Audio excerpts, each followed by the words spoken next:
If they're not having a lot of fiber before they go vegan, like let's say they're going from 10 grams of fiber to like 40 grams of fiber, that is a huge increase and it's going to cause disruption for anyone. So I'm trying to do it in more incremental amounts. So maybe 5 grams more this day, 5 grams more that day, so that we're like building up the amount of fiber. With plant-based protein becoming more mainstream, curiosity is at an all-time high. What's the science behind these protein sources? How do they compare nutritionally? And with new plant-based options hitting the shelves every day, how do you know what's worth trying? Back for another deep dive into plant-based protein is vegan dietitian, nutrition writer, and author Rhyan Geiger. In this episode, we're getting a little more technical, but don't worry, we'll break things down. We've got you covered. We'll unpack key terms, explore the latest trends, and even look at some surprising protein sources like algae and mushrooms. It's time to level up our plant-based protein knowledge. Welcome back to Ginger's Plate. Since we're talking all things plant-based protein today, I have an easy protein-packed recipe that you're gonna love: chocolate avocado ice cream.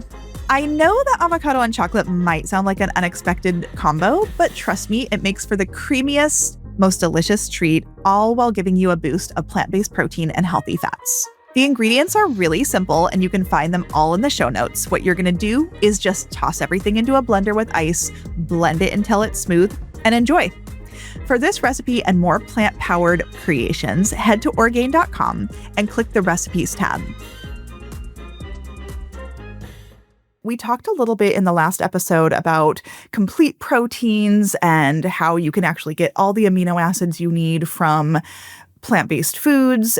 Amino acids are the building blocks of proteins. There's 20, and they're essential for lots of different body functions like building and repairing tissues and muscles, producing enzymes and hormones. And then 9 of them are essential. But bioavailability is really important because it refers to the proportion of nutrients, that's vitamins, minerals, or even amino acids, that can enter the bloodstream and are available for the body to use. So in the context of protein, it specifically refers to how effectively the body can absorb and utilize the amino acids in the protein source. So when people are talking about bioavailability of protein, can you speak to the difference between plant-based and animal-based proteins?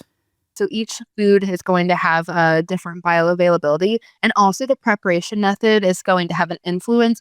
It's calculated by how much nitrogen the body absorbs versus how much we excrete.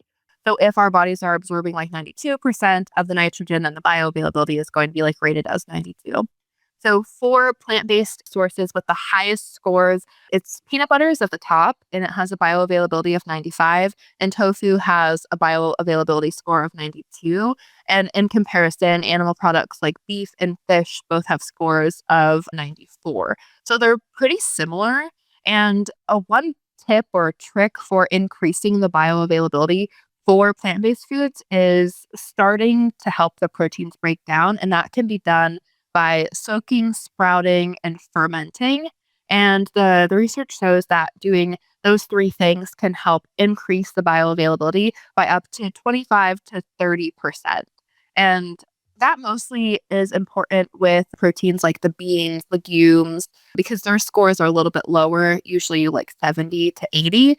Well, and I'm glad you brought that up because peanut butter and peanuts, they're a little bit under fire, and I hear lots of negative stuff about them. And my understanding is very similar to other types of nuts and seeds and really deserves a place in plant-based diets. Do you soak and sprout? Can you tell me more about how you do that? Soaking of beans is something that I like to do, and they cook really well in an Instapot or slow cooker. And fun fact, when you cook them in that way, it also continues to break down the protein, so makes it even more bioavailable than just the soaking itself. So it's kind of twofold. That's the way that I usually do it. Sometimes canned beans, you're in a hurry, but that is typically the route I would take. And sprouting, I don't do it all of the time, but if I do, it's so cool. You could do it with like red lentils. You put them in a jar, you rinse them, set it upside down so it drains off. And then once they start sprouting, it's the coolest thing ever. So it's like a really fun science experiment at home. I love that. It sounds like a fun thing to do, like if you had kids or if you're trying to get more into cooking. I'm also very interested in digestibility because plant-based proteins have a lot of fiber. I think it's a huge benefit of the protein, but also could affect digesting. Yeah, it definitely can because of that high fiber amount. And it's something that I see often with new vegan patients. If they're not having a lot of fiber before they go vegan, and then they have, like, let's say they're going from 10 grams of fiber to like 40 grams of fiber, that is a huge increase and it's going to cause disruption for anyone. So I'm trying to do it in more incremental amounts. So maybe 5 grams more this day, 5 grams more that day, so that we're like building up the amount of fiber. And then when beans are soaked, it helps remove the oligosaccharides, which is the number one cause of like gas. And they come out because they're attracted to water. So that can also help cut back the gas causing elements. It is important to take a stepwise approach to this. And I just wrote an article on fiber specifically. The recommended amount is like 28 grams. So I usually tell people if you're 25 to 35, you're doing pretty well. I also like to talk about increasing water, but then I do actually a lot of low fiber work for people that have IBS, irritable bowel. Then I'll even do things like soy because tofu is actually not super high in fiber. This episode is brought to you by Orgain. Let's be real.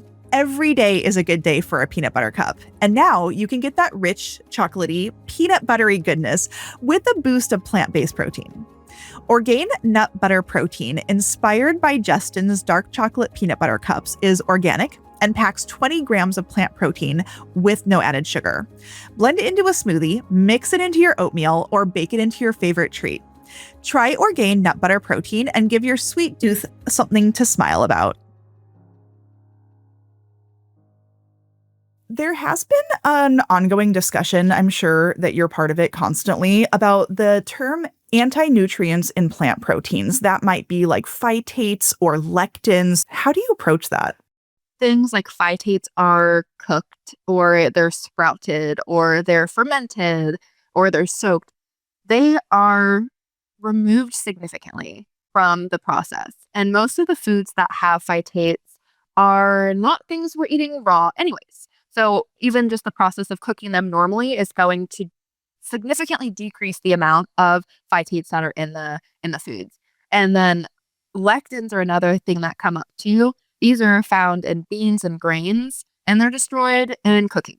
The anti-nutrients are getting removed like pretty significantly from all of these foods, so it's not as big of an issue as what it might be made out to seem.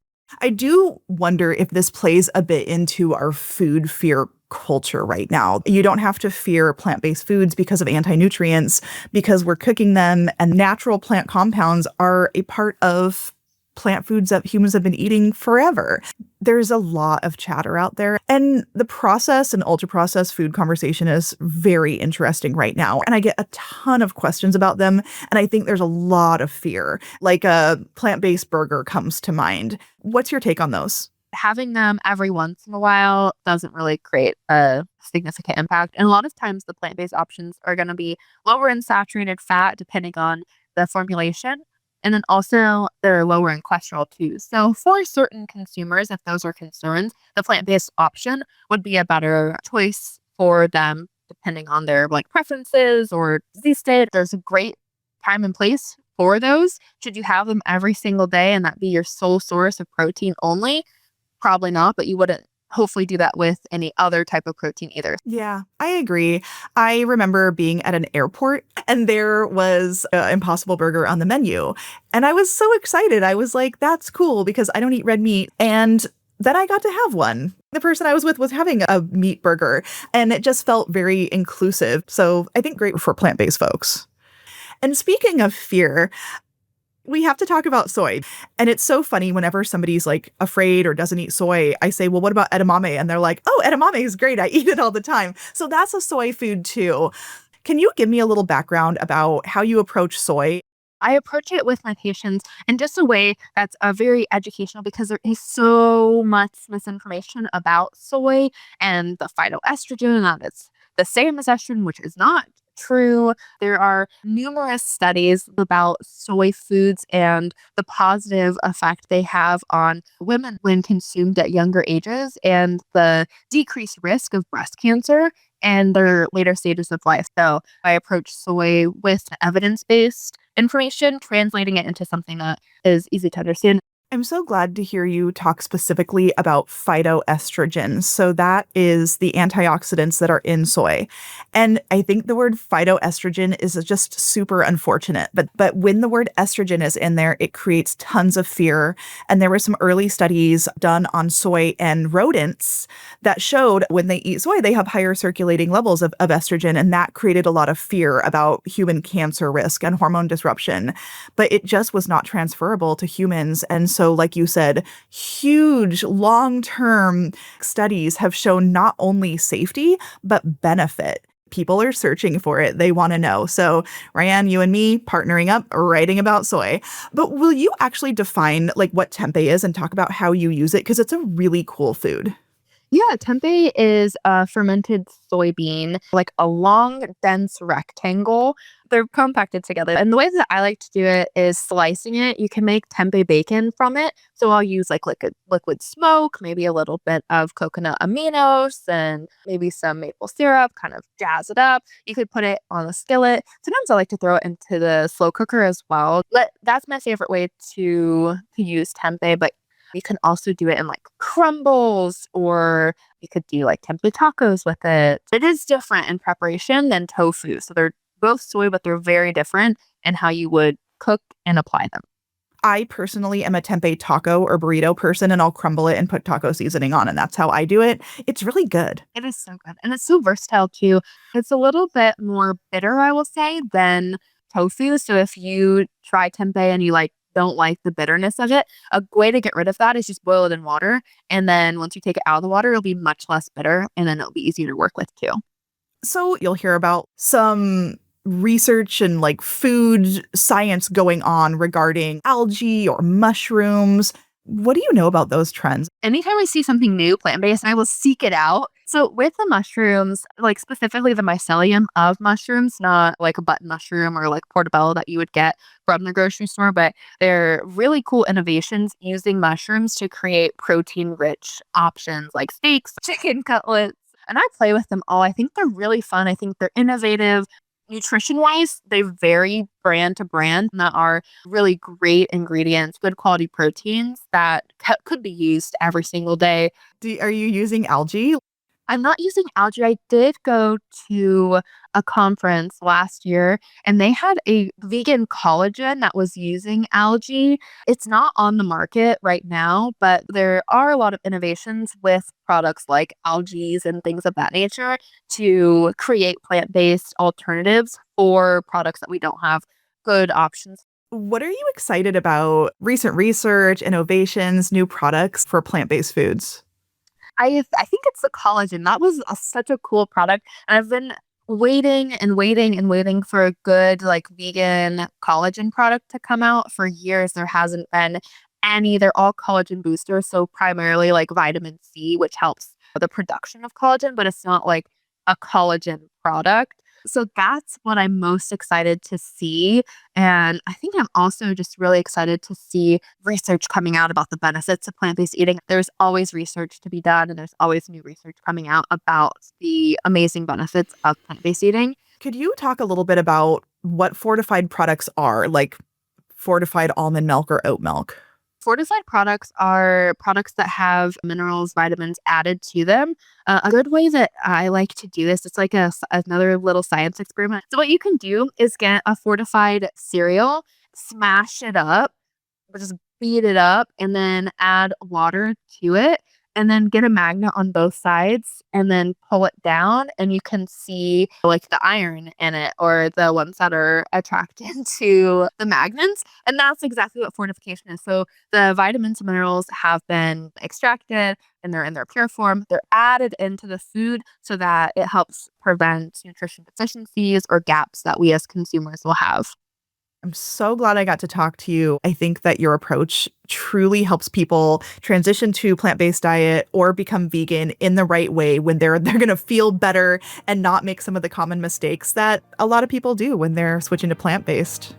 Oh, thanks so much for having me. I love chatting all things plant-based nutrition. I think it's a great topic. I had such a great time exploring the future of plant proteins with Rhyan. It's amazing to see how far this space has come with new products, new innovations, and more ways than ever to make plant-based eating easy and accessible. What really stood out to me in our conversation is that plant proteins, just like animal proteins, work best when you get creative and find ways to integrate them into your favorite meals. It's all about understanding what your body needs and making plant-based nutrition work for you.